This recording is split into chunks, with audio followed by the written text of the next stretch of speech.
우리는 하나님이 하시는 일을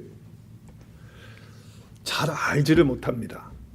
그래서 하나님이 하시는 일을 볼 때 이해가 안 되는 때가 참 많습니다. 여러분은 어떠세요? 신앙생활하면서 하나님이 말씀하시고 또 하나님이 행하시는 일들이 여러분 마음에 딱 맞습니까?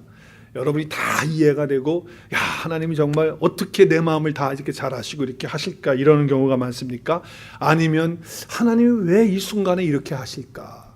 라고 하는 생각을 더 많이 하십니까? 내 생각으로는 내 판단으로는 지금 이렇게 하시면 안 되는데 하나님이 자꾸 이렇게 하라고 그러시는 말씀을 하실 때가 얼마나 많은지 몰라요. 예를 들면 지금 내가 할 일이 너무 많은 거예요. 그래서 지금 해야 돼요. 할 일이 막 산더미 같이. 그래서 빨리빨리 일을 처리해야 되는 그런 상황인데 말씀을 묵상하고 예배를 드리고 기도하고 또 찬양하는 가운데 하나님께서 마음에 주시는 음성이 뭐냐면 조금 쉬어라. 그래서 이해가 안 되는 거예요. 아니 쉬다니요 주님. 지금 일할 게 너무 많아가지고 지금 일을 하도 지금 손이 딸리고 지금 시간이 모자라서 못하는데 쉬라니요. 잘못 말씀하시는 거죠. 그리고 또 하루를 보내고 그 다음날 또 기도하고 말씀을 하는데 또 마음에 야, 좀 쉬고 하라 이렇게 얘기를 하시는 거예요. 그랬을 때 여러분은 어떻게 하세요? 하나님을 정말 이해하시면서 아, 하나님이 나보고 쉬라고 하시니까 쉬어야 되겠다 이렇게 생각하십니까? 아니잖아요. 하나님은 도대체 내 삶을 이해하시는 분이 아니야. 도대체 뭐 하시는지 모르겠어요. 이렇게 생각할 때가 있잖아요. 또 반대로 내 생각에는 지금 일이 잘 안 됩니다. 그리고 일할 수 있는 형편과 상황이 안 돼요. 그래서 지금 쉬고 있는데 하나님께서 갑자기 뭐라고 말씀하시냐면 마음에 주시는 생각이죠. 뭐라고 그러냐면 빨리 나가서 일해라 이렇게 얘기를 하시는 거예요. 아니 도대체 하나님은 왜 이러시는지 모르겠어요. 선교사로 나가시는 분들의 이야기를 종종 저는 듣는데요. 그분들의 얘기를 들으면 참 재밌어요. 자기는 절대로 선교사로 나갈 수 있는 상황과 처지가 못 된다는 거예요. 애들도 그렇고 가정도 그렇고 지금 자기가 하는 일도 그렇고 도대체 선교사로 나갈 수 있는 상황이 안 되는데 하나님께서 예배를 드릴 때마다 기도할 때마다 말씀을 묵상할 때마다 마음에 주는 게 뭐냐면 선교사로 나가라. 선교사로 나가라. 하나님 안 됩니다. 못 나갑니다. 제가 어떻게 나갑니까? 지금 상황이 안 되기 때문에 하나님 할 수가 없습니다. 이렇게 그냥 뒤로 미루는데 또 예배드리고 말씀 생각하고 묵상하면 마음속에 계속 들려오는 소리가 뭐냐면 선교사로 나가라는 거예요. 그래서 할 수 없이 선교사로 나가게 됐다라고 하는 그런 선교사님들의 이야기를 종종 듣곤 해요. 우리 교단에서도 지난번에 총회가 있었는데 정말 목회를 잘 하시고 개척하셔서 정말 목회가 안정이 되고 그리고 누가 봐도 참 훌륭한 목회를 하고 계시는 목사님이에요. 저희 연배 또 저보다 약간 이렇게 어리신 그런 목사님이신데 갑자기 선교사로 그것도 몽골에 하나님이 부르신다고 선교사로 나가시는 그런 시간을 가졌어요. 근데 그분이 이제 간증을 하시면서 하시는 말씀이 뭐냐면 목회도 잘 되고 있고 또 목회가 너무 평안하고 너무 자기는 즐겁고 좋다는 거예요. 그런데 말씀을 묵상할 때마다 기도할 때마다 선교사로 나가라 말씀을 자꾸 주시더래요. 그래서 이건 내가 잘못 듣는 거지. 내가 지금 목회를 하나님이 이렇게 잘하게 하시는데 왜 갑자기 나를 보내시려고 그럴까? 이건 아니지. 그런데 계속해서 자기 마음속에 선교사로 나가라고 하는 하나님의 말씀이 자기 속에 들리는 거예요. 그래서 와이프한테 사모님한테 얘기를 했대요. 하나님께서 자꾸 나에게 선교사로 나가라고 하는데 당신도 좀 기도해 보라고. 그래서 사모님도 같이 기도를 하기 시작하고 또 하나님의 뜻이 어디 있는지 생각을 하고 있는데 마음속에 동일하게 선교사로 나가라고 하시는 말씀을 주는 거예요. 아니 이 목회가 잘 되고 있고 목회도 재밌고 지금 신나는 목회하고 있는데 왜 갑자기 선교사입니까 하나님? 이렇게 질문을 하는데 거기에 대한 답은 없고 선교사로 나가라. 그래서 두 목사님과 사모님이 같은 마음을 하나님 주셨어요. 그래서 마음의 결정을 하고 정말 훌륭한 목회를 지금 하고 계시는데 그것을 다 내려놓고 후임자를 세워서 이제 그 교회를 맡기고 그리고 자기는 몽골로 선교사 나가기로 작정하고 훈련 받으시면서 이제 9월 달에 선교로 나가시는 이제 그런 시간을 갖게 되셨다고 하는 간증을 우리 총회 때 하셨어요. 목회가 재밌고 잘 되고 또 지금 신나는 목회하고 있는데 왜 갑자기 하나님은 이상하시죠? 왜 선교사로 나가라고 그렇게 말씀하시는 거예요? 미국에 유학 오신 목사님들의 이야기를 종종 들으면요 그런 말씀을 하세요.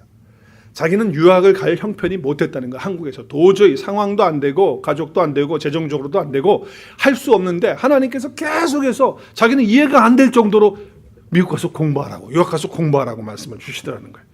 그래서 하나님, 돈이 있어야 가지요, 형편이 돼야 가지요, 그렇게 물었다는 거예요. 그리고서는 하나님께 그렇게 기도했대요. 하나님께서 체크 써주면 제가 가지요. 그런데 하나님이 거기에 대해서 아무 말씀 안 하시더래. 그리고서 하시는 말씀이, 마음속에 들려오는 말씀이, 네가 유학 가면 그때 체크 써줄게, 그러시더래. 그 자꾸 그렇게 말씀을 주시니까 자기는 도저히 이해가 안 되는데 그 말씀에 순종하고 유학을 갔다는 거예요.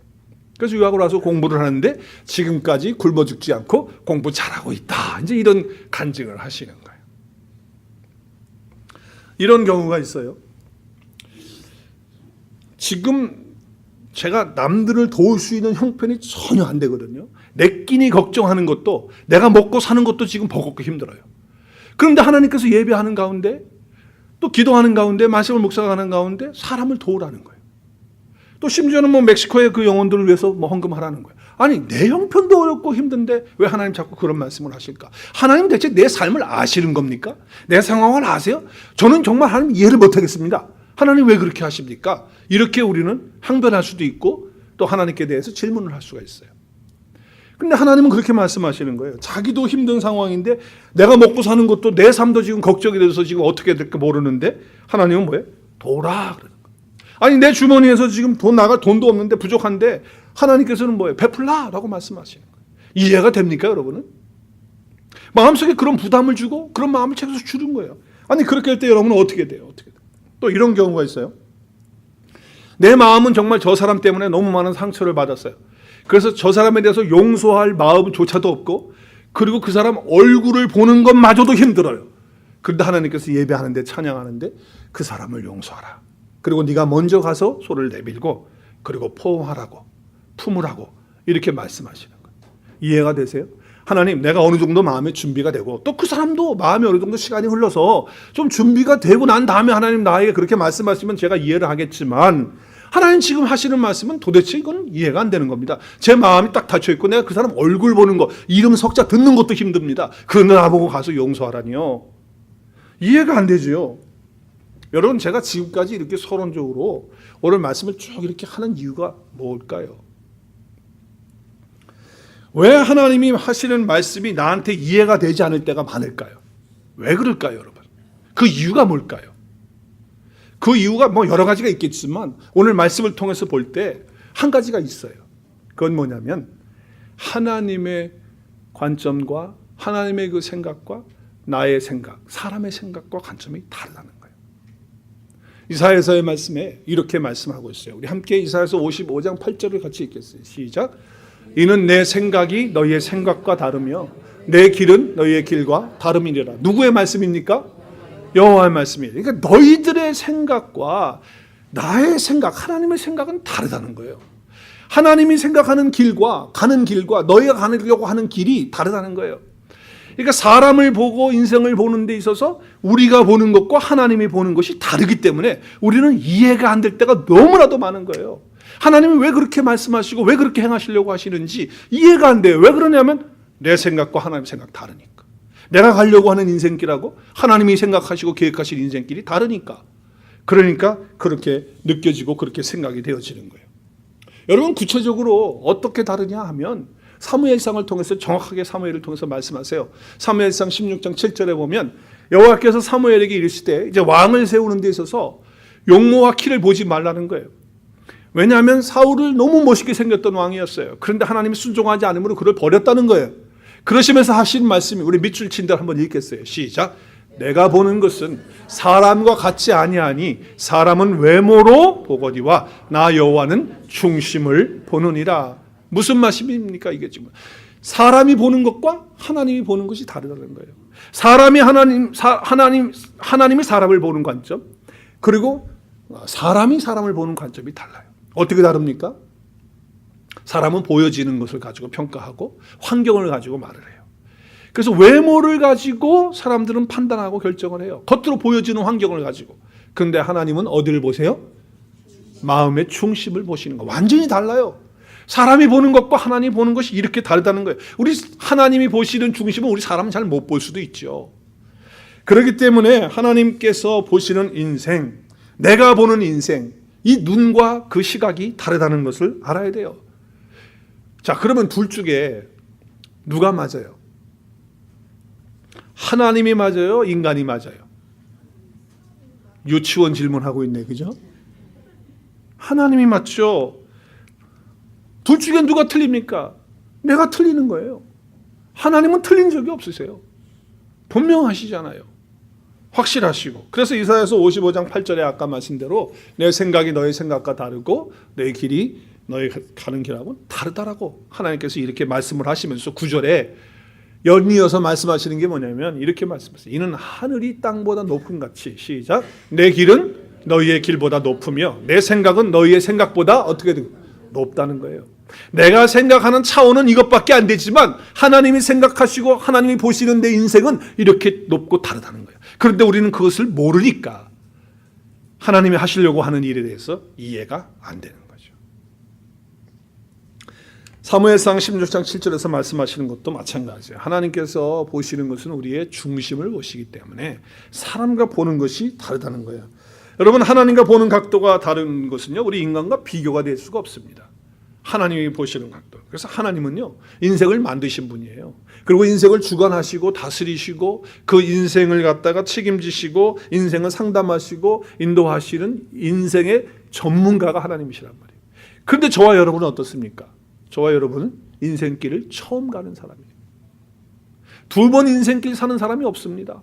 다 처음 가보는 인생이에요. 여러분 학교도 처음 그냥 누가 가니까 나이 돼서 가니까 가는 거죠. 나중에 다 다녀보고 학교 다녔습니까? 아니잖아요. 여러분 결혼도 다 결혼해보고 살아보고 결혼한 거 뭐 그런 사람도 있긴 해요. 3번 4번 하시는 분도 있긴 하지만 그렇지만 그 전부 다 우리는 뭐예요? 처음 결혼하는 거예요. 애 낳는 것도 뭐 애 낳아보고 난 다음에 애를 또 낳는 겁니까? 아니잖아요. 애를 낳는 것도 처음 낳아보는 거예요. 인생의 모든 길을 그렇게 가는 거예요. 사업하는 것도 처음 해보는 사업이에요. 그런 인생길을 우리는 간단 말이죠. 그러나 우리 하나님은 그 인생길을 다 아시는 분이시고 인생길의 전문가가 되시는 분이란 말이죠. 그러니까 우리는 인생의 초보 운전을 하는 것이고 하나님은 인생을 다 아시는 그런 분이세요. 그러니까 하나님이 행하시는 일을 우리는 자꾸 이해를 못하고 그리고 하나님이 행하시는 그 일에 대해서 이게 왜 이러실까 궁금하고 질문이 많고 거기에 대해서 우리는 순종하기가 쉽지 않다라고 하는 거죠. 그렇기 때문에 우리의 시각과 하나님의 시각은 다를 수밖에 없다. 그래서 언제나 우리는 틀릴 수 있고 그리고 하나님은 항상 맞는다는 겁니다. 한번 따라하겠습니다. 언제나 우리는 틀릴 수 있고 하나님은 항상 맞습니다. 믿으십니까? 그러면 좀 이해가 안 돼도 하나님이 또 계획하시고 나를 향해서 보시는 것이 내 생각보다는 다르고 또 그 차원이 높이가 다르니까 할렐루야 하고 받아들일 수 있는 그런 삶이 되어야 된다고 하는 거예요. 그래서 어쨌든지 간에 어떻게 되느냐 중요한 것은 내 생각과 내 뜻을 좀 내려놓고 하나님의 뜻과 하나님의 마음을 내가 받아들여야 돼. 하나님의 마음이 내 속에 들어올 수 있도록 그래서 하나님의 관점으로 모든 것을 볼 수 있도록 그렇게 살아가면요 내 인생의 삶에 어두웠던 그런 부분들이 다 해결이 되고 밝아지게 될 뿐만 아니라 풀리지 않았던 그런 문제들이 하나님 안에서 풀려지는 역사가 있게 될 줄로 믿습니다. 하나님과 사람 사이에 보는 인생의 시각이 그렇게 다르다는 것을 알 수가 있어요. 사람은 뭘 본다고요? 환경을 보고 외모를 보고 겉모양만 보지만 하나님께서는 우리의 중심을 보시기 때문에 그렇다는 거죠. 어떤 사람은 좀 처음에 사업이 좀 힘들어가지고 어려웠어요. 그런데 일이 잘 풀려가지고 잘 되는 거예요. 잘 돼요.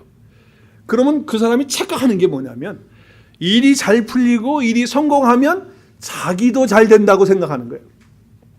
여러분 사업이 잘 되는 거하고 자기가 잘 되는 거하고는 별개예요. 근데 사람들은 거기서 속아서 넘어가는 거예요. 내가 잘 되는 거하고 사업이 잘 되는 거하고 사실 별개의 관계예요. 그래서 어떤 사람은 환경이 나빠지고 어려워졌어요. 사업이 망해요. 그러면 사업이 망하면 또 일이 잘 안 되면 자기가 망한 것으로 생각해요. 사실 그거 아니거든요. 사업이 망한 거지 자기가 망한 게 아니거란 말이에요. 하나님의 사람들은, 하나님의 자녀가 된 사람들은 잘 될 때나 안 될 때나 다 정말 하나님 앞에 바로 서서 내가 정말 내 중심이 바르게 될 수 있도록 그렇게 하는 것이 얼마나 중요한지 몰라요.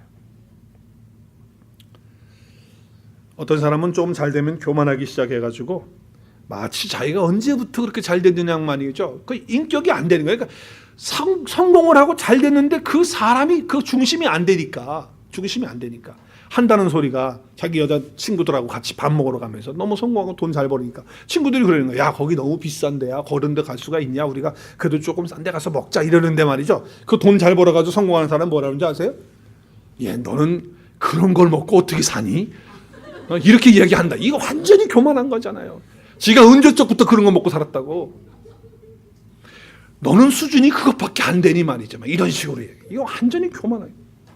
그거 뭐라 그래? 성공은 했지만 돈은 잘 벌어서 뭐가 잘 될지 모르지만 아직 그 사람이 안 된 거예요. 그러니까 성공하고 그 사람이 잘 되는 거하고는 별개다 그 말이에요.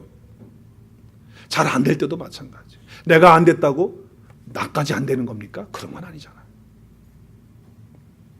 망하고 깨어지고 상한 한복판에 있는 그런 나 자신이라 할지라도 하나님은 어떻게 보시느냐? 그런 거 보시는 게 아니에요. 잘 되고 안 되고 그런 게 보는 게 아니고 우리 마음의 중심을 다 보신다고 말해요.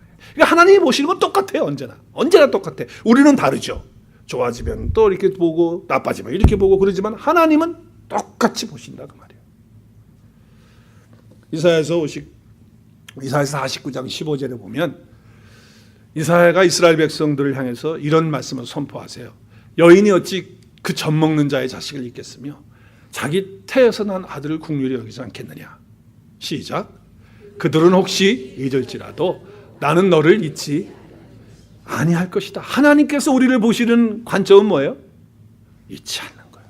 우리를 똑같이 보고 계시는 하나님이시라고 하는 것을 알 수가 있는 거예요. 아무리 힘들고 어려운 상황이 되어도 그 자식을 낳은 엄마는 너무 힘들어서 잠깐 자식을 잊을지도 몰라도 하나님은 잊지 않으신다라고 하는 것을 말씀하고 있어요.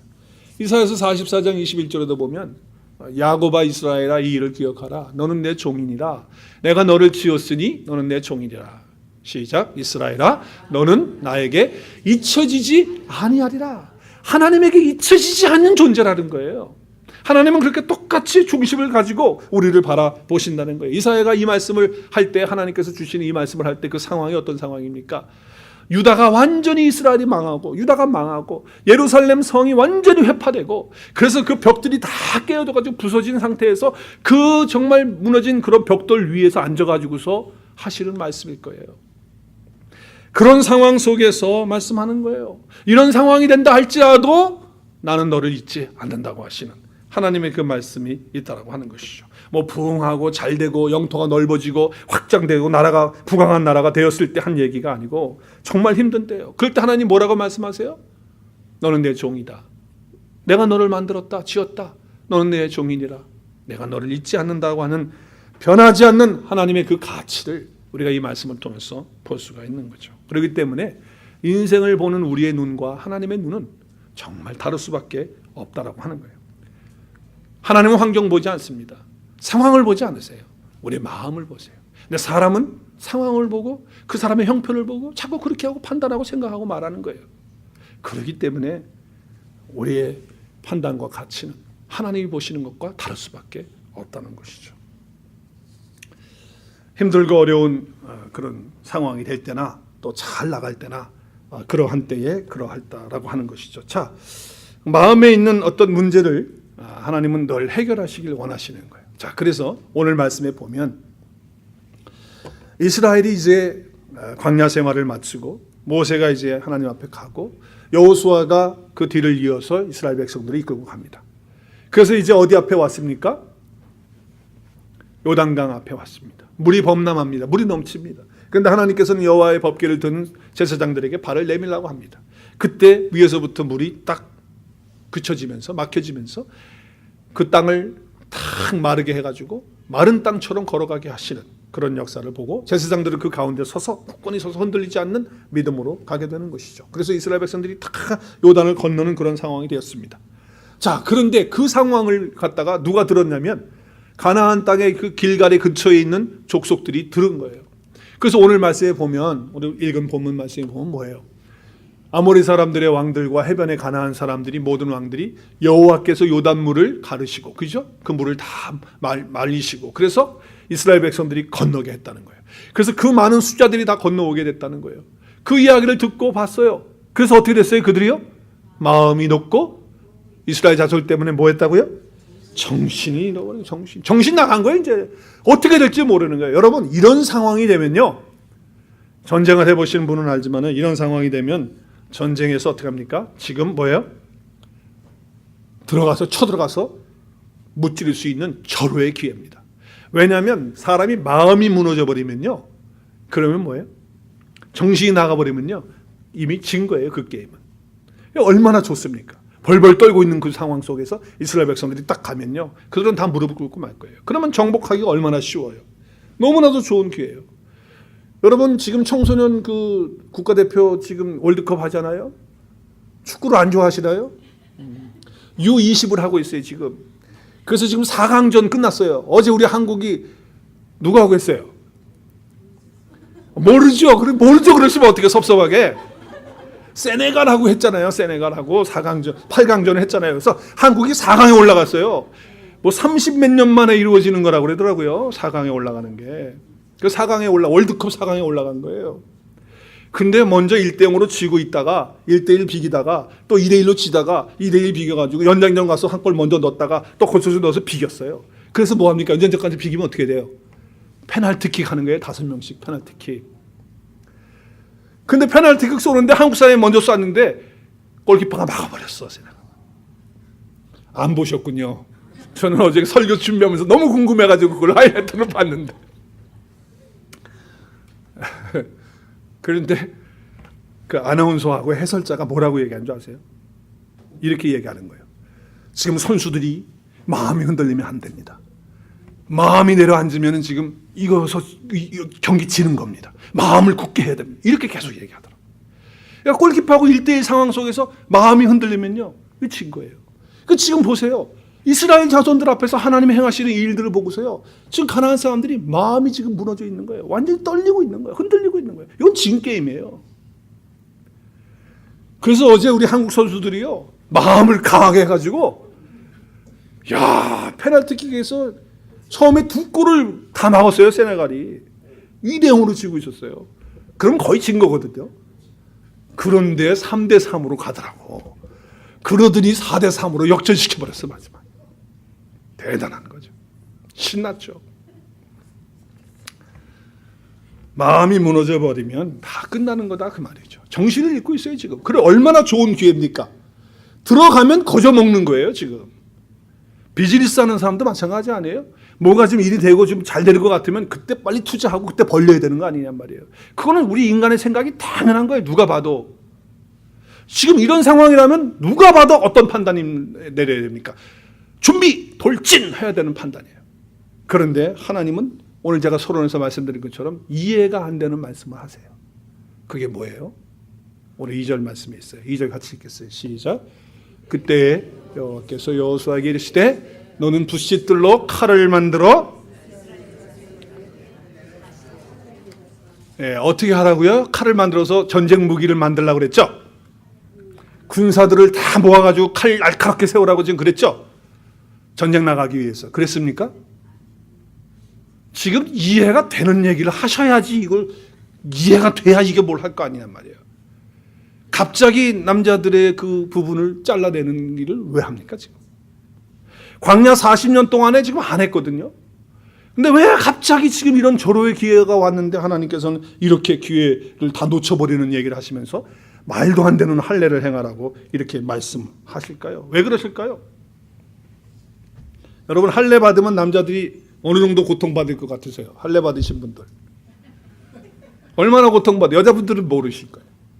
보통 내 친구를 보니까 3일을 꼼짝 못하더만요. 그리고 어떤 애들은 뭐 일주일가량도 막 고통스러워서 밥 먹으러 나가지도 못할 정도. 그렇게 힘들어 하더라고요. 자, 그런데 이거 지금 날카로운 메스 같은 칼로 하는 것도 아니고 뭘로 해요? 돌로 해가지고 얼마나 고통스럽고 아프겠어요. 생각을 해보세요. 그러면 이제 어떻게 됩니까? 그래가지고 다 누워있으면은 역전패 당하는 거 아니겠습니까? 그것을 가나안 족속들이 안다 그러면 어떻게 했어요? 야, 저로의 기다 공격하면은 끝장나는 거예요. 그런데 하나님께서는 지금 뭐예요?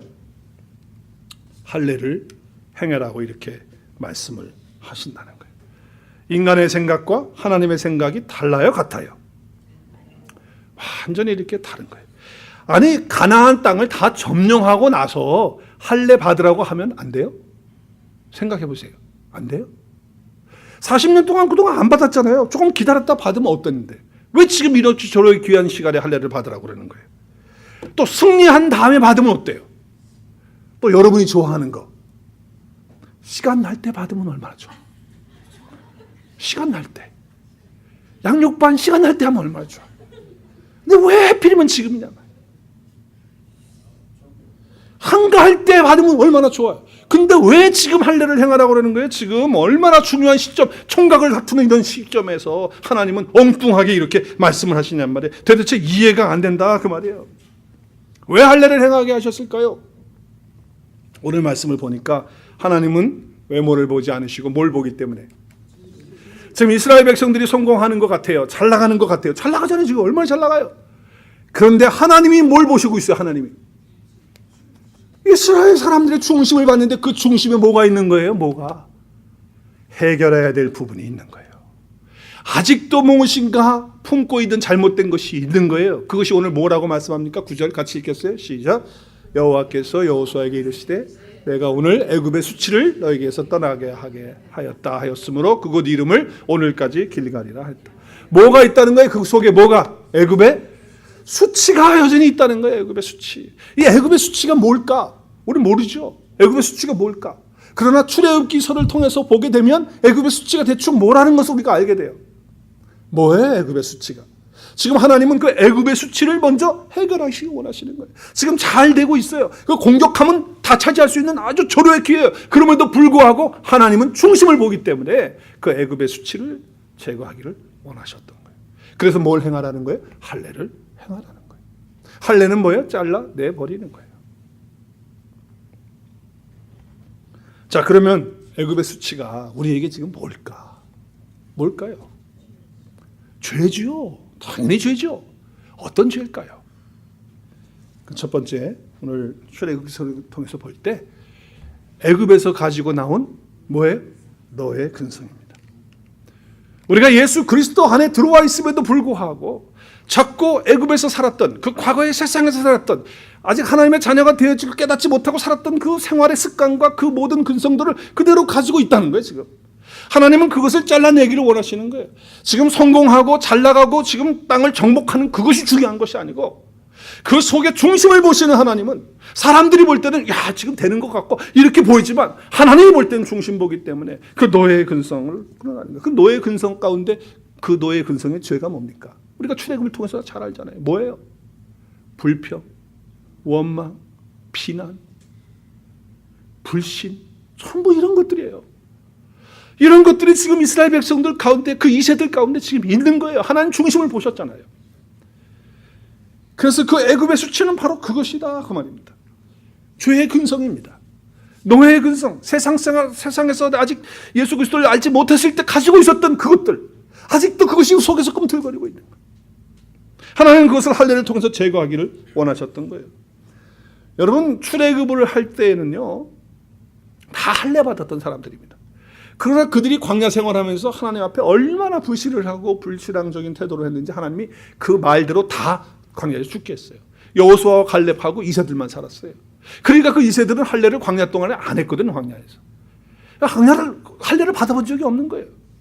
그런데 그 할례를 행함으로 말미암아 지금 그 2세들이 그 할아버지가 갖고 있고 또 그 할머니 그 아버지로부터 계속 불신하고 그리고 원망하고 불평했던 그 모든 노예의 근성들을 끊어버리는 그들 마음속에 지금 움직이고 있는 그리고 마음속에 은연히 지금 잠재해 있는 그것들을 하나님 제거하기를 원하셨던 거예요. 그래서 할례를 한 거예요. 왜? 하나님은 뭘 보시니까? 우리 마음의 중심을 보고 계시니까. 우리의 삶에도 마찬가지예요. 우리가 뭔가 일이 잘 되는 것 같고 뭐가 풀리는 것 같고 그럴 때 야, 이거 더 해야 되고 열심히 해. 그런데 하나님은 스탑, 그만, 이거 해. 이렇게 하신다 그 말이에요. 내 마음을 아시기 때문에. 두 번째는 애굽의 수치가 무엇일까라고 생각할 때 애굽에서 받았던 상처들입니다. 아픔들입니다. 왜냐하면요, 종살이 할 때, 노예 생활할 때 그 애굽 사람들이 얼마나 무시하고 천대하고 그리고 함부로 대하고 그러면서 우리 출애굽을 보면 알지만 말이죠, 너무 힘들게 정말 살았잖아요. 비참하게 살았잖아요. 거기서 오는 상처와 아픔들이 그렇게 있었다는 거예요. 과거의 그 상처와 아픔들이 있었다는 거예요. 근데 어떤 분들은요, 이 과거의 상처와 아픔을요 그냥 마음속에 품고 끝까지 그렇게 살아가는 사람들이 있어요. 그리스도 예수 안에 있으면서도 가끔씩 그냥 끄집어내가지고 과거에 아팠던 거, 그놈 그때 그놈 그러면서 끄집어내서 또 생각하고, 그때 그 교회에서 그래서 막 그러고 내가 그 상사, 내가 일하면서 직장에서 옛날에 했던 거, 아니 왜 자꾸 그걸 끄집어내가지고 생각하고 묵상하냐고요. 하나님 말씀 묵상하기도 시간이 모자른데. 어떤 분들은 너무 힘들고 어려우니까 그 과거의 상처와 아픔들을 평생 가지고 살면서 마켓 가가지고 참이슬이라는 거 사다가 놓고 참이슬 갖다 놓고서 그 안주로 이 상처와 아픔을 콕콕 씹으면서 드시는 분들이 있어요. 이건 말이 안 되는 거예요. 이건 애굽의 수치입니다. 이 상처와 아픔은 그리스도 예수 안에서 다 떠나가는 거예요. 우리는요, 예수 그리스도 안에 있게 되면 과거 지향적인 사람이 아니라 미래 지향적인 사람으로 바꾸어 주는 줄로 믿으시길 바랍니다.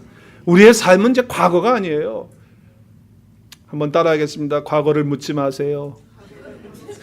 과거를 자꾸 묻지 마세요. 과거. 우리는 뭘 보는 겁니까? 하나님의 나라를 보고 영원한 삶을 보고 앞을 향해 가는 사람들. 과거에 매여 있으면요, 그 상처에 매여 있으면 안 되는 거예요. 하나님은 지금 이스라엘 백성들의 그 이세들 속에 있는 그 상처와 아픔들이 부모 때부터 계속 흘러온 그것을 보고 계셨던 거예요. 그래서 그 애굽의 수치를 지금 떠나가게 하시기 위해서 할례를 행하도록 하시는 거죠. 우리가 실패한 것들은 실패한 거예요. 과거에 실패했던 거를 자꾸, 또 내가 과거에 정말 가난했던 그런 시절들이 있고, 또 부모가 정말 힘들어서 내가 그렇게 살았던 그런 것들도 있고, 있을 수 있어요. 어릴 때 환경이 힘들었던 분들도 있어요.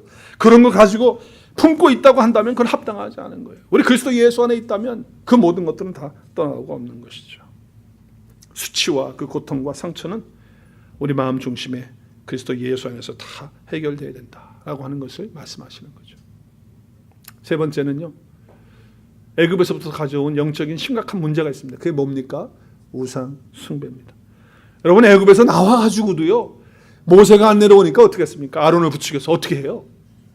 금송아지 만들어 놓고 그 애굽에서 섬기는 그 금송아지 그거 만들어 놓고 섬겼던 거 가지고 와서 또 하고 앉아 있다 그 말이에요.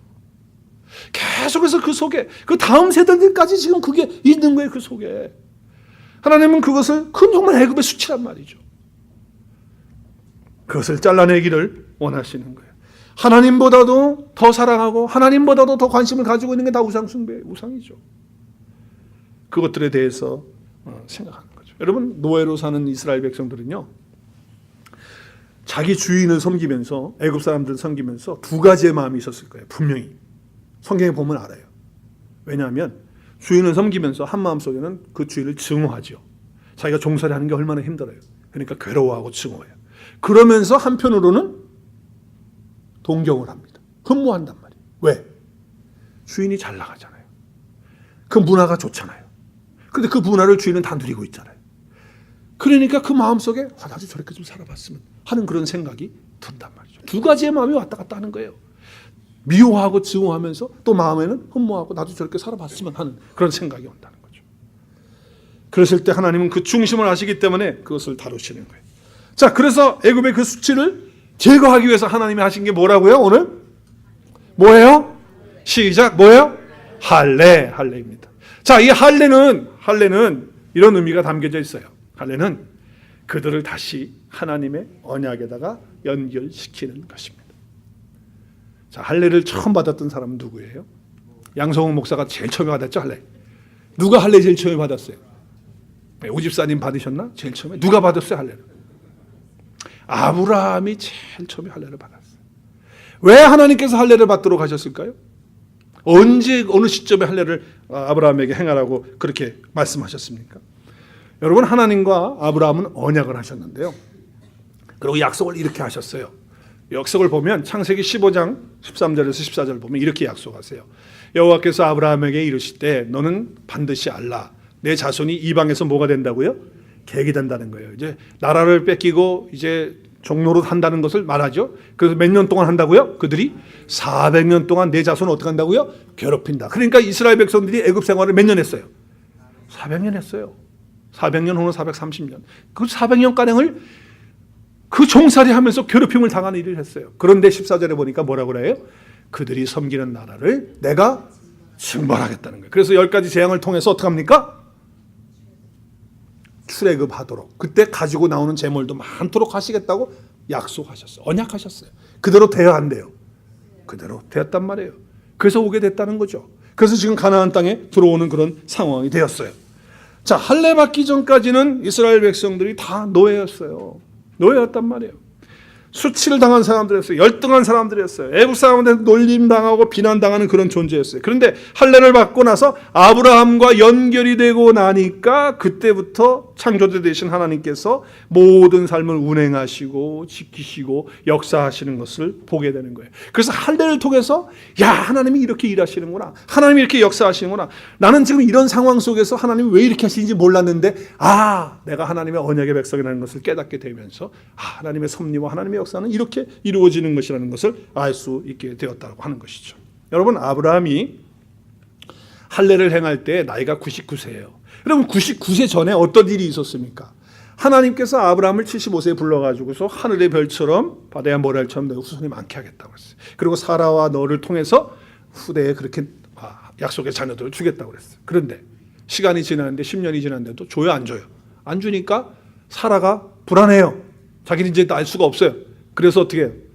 내가 데리고 있는 몸종 하가를 젊으니까 여보, 당신이 젊은 애 데리고 애라도 낳아야 되지 않겠어? 나는 틀렸어. 그러니까 당신 애라도 낳아야 되니까 그렇게 해. 그러니까 남자는 뭐 젊은 여자 준다는데 뭐 얼씨구나 할렐루야 그러고. 그래서 어떻게 했어요? 낳은 자녀가 이스마엘이에요. 자, 그리고 또 시간이 지났어요. 10년이라는 시간이 지나요. 지났는데 하나님이 다시 불러요. 그때 나이가 99세예요. 그러면서 다시 언약을 재확인하면서 99세에 할례를 하라고 말씀하세요. 그리고 너와 내가 다시 언약을 맺겠다. 너 내 언약 깼어. 중간에 너 지금 잘못된 거야. 다시 언약을 맺자. 너는 내 백성이 되고 나는 너의 하나님 된다. 그리고 정말 하늘을 봐라. 저 별처럼 너희 자손이 많고 바다의 모래 그렇게 많게 하겠다. 약속을 하신 거예요. 자, 그래서 아브라함이 어떻게 합니까? 할례를 행하는데 누구에게 행합니까? 자기도 받고 또 이스마엘에게도 행하고 그리고 자기 종들에게 다 이스라엘 모든 자기 속해 있는 사람들에게 남자들에게 다 할례를 행하는 일을 하게 됩니다. 할례는 자기의 힘과 자기의 교만과 자기의 본능과 자기의 쾌락과 자기의 자아를 잘라내는 거예요. 아브라함이 가지고 있고 생각했던 그 자기의 생각을 다 잘라내는 것이 할례예요. 그리고 하나님과 언약을 다시 맺으면서 하나님을 신뢰하는 것이 그것이 할례의 의미라고 하는 거예요. 자, 그러니까 할례는 하나님께 드리는 전적인 신뢰를 말씀하는 것이죠. 그러면 그럴 거예요. 아니, 그러면 오늘날도 우리가 할례를 다 받아야 되니까 그럼 여자들은 어떻게 하는가? 어떻게 하죠? 어떻게 하죠? 그래서 여기서 할례는요, 의식이 중요한 게 아니에요. 이것은요, 영적인 의미를 말하는 거예요. 세례도 침례도 마찬가지예요. 여러분, 세례 침례받는다고 구원받는 겁니까? 할례를 받는다고 구원받는 겁니까? 아니잖아요. 그건 영적인 의미를 말하는 거예요. 하나님과의 언약과의 관계, 그리고 세례와 침례를 통해서 내가 그리스도와 연합되어졌다는 것을 확인하는 것이지 그것이 구원을 주는 제도는 아니잖아요. 의식과 그 예식이 우리에게 뭘 주는 건 아니에요. 영적인 메시지가 그 안에 들어있는 것이죠. 자, 그래서 할례를 지금 행하라고 하는 그런 말씀을 하는데 스데반이 사람들에게 설교를 하면서 이렇게 설교를 해요. 이스라엘 백성들에게 설교합니다. 우리 한번 같이 읽겠어요. 사도행전 7장 51절 시작. 목이 곧고 마음과 귀에 할례 받지 못한 사람들아, 너희도 너희 조상과 같이 항상 성령을 거스르. 자, 어디에다가 할례를 받지 못했다고요 지금? 하나님이 보시는 데는 마음인데 그 마음이 할례를 못 받아. 또 어디가 못 받았어요? 영의 귀. 하나님의 말씀을 듣지를 못하는 거예요. 귀에 할례가 안 됐어요. 그래서 목이 곧고 마음이 굳어서 할례를 받지 못한 사람들. 그래서 누구를 거스리고 있습니까? 성령 하나님을 거스리고 있는 거예요. 너희 조상들이 그랬다는 거예요.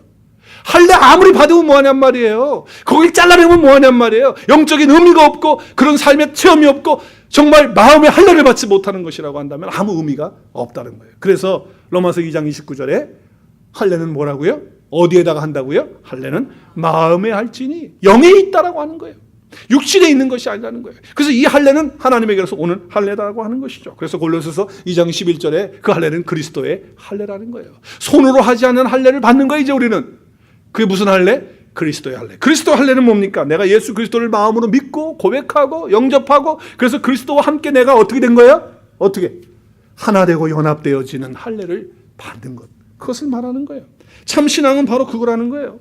어떤 형식에 있는 것이 아니고 내용이 있고 모양이 있는 것이 아니라 어떤 의미에 있는 것이고 어떤 신앙이 지식에만 있는 것이 아니고 삶의 체험에 있는 것이고 그리고 내 행함 속에 그 삶이 기양이 나타나는 것을 말하는 것이죠. 그것이 마음의 할례를 받는 것이에요. 그러니까 어떤 의식이나 행위가 중요한 것이 아니고 영적인 메시지가 중요한 것이라. 그래서 애굽의 수치에서 그 애굽의 수치는 오늘 설교 제목처럼 과거의 우리들의 수치입니다. 그 수치에서 이제 우리는 어디로? 마음의 할례를 받음으로 이제 우리 어디로 가는 겁니까? 아브라함이 하나님과 맺었던 그 언약으로 우리가 바꾸어지는 것이죠. 그래서 그리스도의 할례로 새로운 삶을 살라는 것이죠. 하나님의 언약의 백성이 된 거니까 하나님의 언약의 백성이 됐다면 하나님을 전적으로 신뢰하고 따르는 그 삶이 필요하다는 거예요. 자, 그래서 지금 할례를 하나님께서 하라고 하시는 그 얘기는 뭡니까? 너희들의 과거의 애굽의 그 모든 수치를 이제는 내가 다 제거하고 다시 너희와 내가 마음의 할례를 받듯이 언약으로 다시 하나 되어지고 언약으로 묶어지는 그런 삶이 이루어져야 된다라고 하는 것을 말씀하시고 있다는 것입니다. 저와 여러분의 모든 과거의 삶도 예수 그리스도 안에서 다 날려보내고 하나님과 언약 맺은 그런 사람으로서의 합당한 그런 삶을 사실 수 있기를 주의 이름으로 축복합니다. 그래서 이스라엘 백성들은 지금 할례를 받고서요, 이 할례를 행하는 그 타이밍이 너무너무 기가 막히잖아요. 할례를 받고 다 쓰러져서 누워있는데 적군이 지금 들어올 수 있는 그런 두려움 속에 있었는데 지금 할례를 받고 나서 하나님의 언약의 백성이 되었다고 하는 그 신뢰가 들어오면서 마음이 평안한 거예요. 할례를 받고도. 왜? 나는 하나님의 언약의 백성이 되었으니까. 하나님의 그 신실함 속에 내가 들어있으니까. 그래서 하나님의 역사 가운데서 아무리 통증이 있고 힘들고 또 적들이 우리를 향해 들어오는 한이 있다 할지라도 나는 하나님의 언약의 백성이 되었다고 하는 그 자신 속에서, 그 확신 속에서 두려움이 다 떠나가고 마음의 평강과 확신을 가지고 살게 되었다고 하는 것이죠. 저와 여러분의 삶 속에 어떠한 애굽의 수치가 있습니까? 무엇이 여러분의 과거의 삶의 수치입니까?